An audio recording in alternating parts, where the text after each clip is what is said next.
Hello everyone and welcome back to another album review, and in this video I'm going to review Scare of Heights by Nova Rockafeller. Nova Rockafeller is a Canadian rapper that started making a name for herself with some singles she released in the early 2010s. After this point though, she became a really irrelevant artist. Like, I wouldn't see people talking about her for a very long time. The way she has managed to gain relevancy once again is by being the video director of the majority of the videos from Tom MacDonald. And she's also been known for being Tom MacDonald's girlfriend. They've been together for lots of years and they've been in songs together, they have directed stuff together, which if you know me and you've seen some of my videos, then you know that I feel that Tom MacDonald is one of the shittiest and one of the trashiest rappers out there in the moment. He desperately tries to create this political agenda that goes more with a conservative point of view, constantly making himself look like the victim for being a straight white male and being misinformed politically and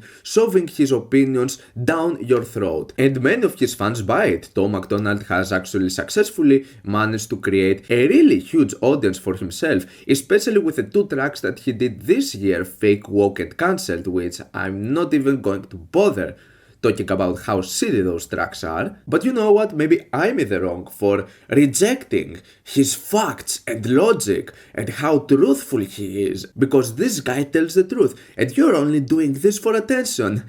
Which I really love this conservative point of view. It's absolutely hilarious. But you know what? Enough about White Boy. We're talking about Nova Rockafeller over here, which, one of the best ways to put out like what kind of a rapper she is that she's basically one of those caption core rappers. Those Facebook videos with captions at the top and the bottom of the screen, just saying like, whoa, this rapper is turning the world crazy. Wow emoji, fire emoji. So why do I even bother to talk about this new album from Nova Rockafeller? Well, it's because I actually enjoyed her debut, Insufficient Funds, which came out 10 years ago. And yeah, there was not really something that special about the album, especially in terms of the sound. It was kinda outdated with the directions that would take. It would go more into like 90s and 2000s era of pop rock music in some occasions. But overall I thought that it was a pretty fun and catchy album for the most part. Now, I didn't really get into Scare of Heights 10 years later with that many expectations, and yeah, I would not say that I'm pleased with the results of this project. Well, at least her lyrical content is not as obnoxious as Tom MacDonald's. She would not go that much into the political spectrum. She would not be a crybaby about how white people are getting oppressed. But you still get a braggadocious and narcissistic attitude, which I mean it was the case with the first album as well. However, I felt that in Insufficient Funds it was just kinda fun and didn't really bother me. On the other hand, I feel that in this new album over here, it gets really old really fast, and it hurts that there are not like many original ideas over here. Not just lyrically, but musically as well, which in my opinion this is what hurts this album the most, is that this album sounds extremely outdated in everything it tries to do. Like, sure, you're going to have tracks that could go into a pop rock direction or a pop rap direction, and others that would be more like straightforward hip hop with acoustic guitar elements. However, literally anything about this album sounds as basic and as generic as you could ever get with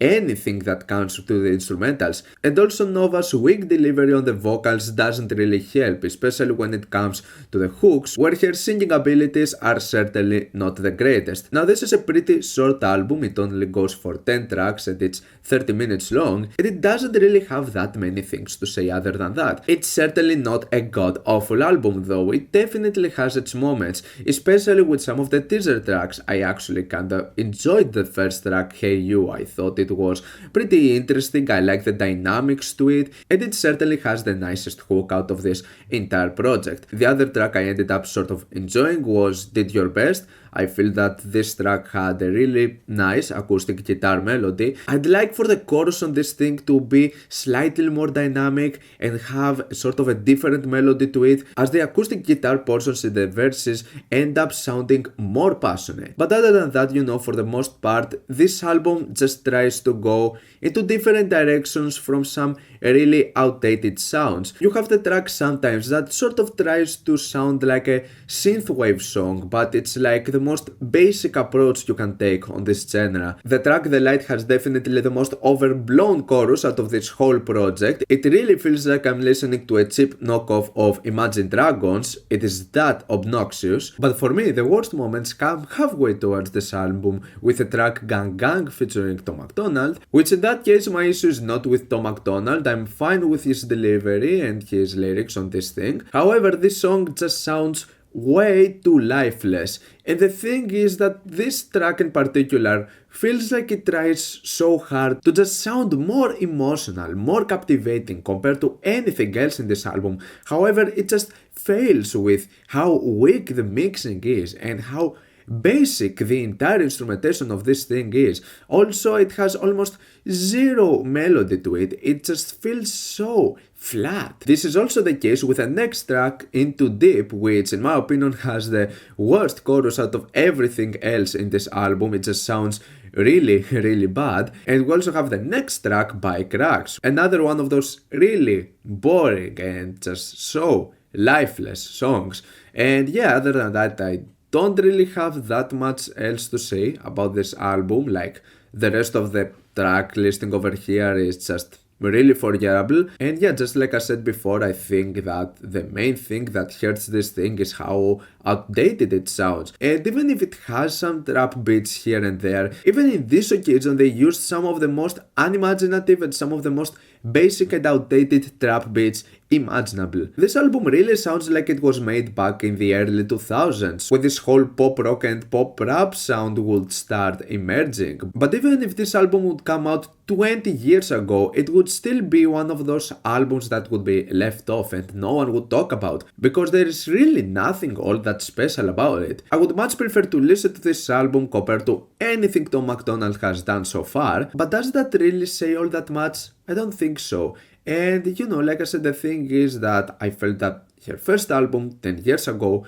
while it was also a really outdated project, at least I could have some fun with it. Scared of Heights just sounds really lifeless, while also trying quite hard to be quite eventful. I'm going to give Scared of Heights a 4 out of 10. What's your opinion on this album? Like it, dislike it, why, and what do you want me to review next time? Let me know down in the comments. Leave a like if you enjoyed the video, subscribe for more content like this. Thank you for watching, and I'll see you all in the next video. Goodbye.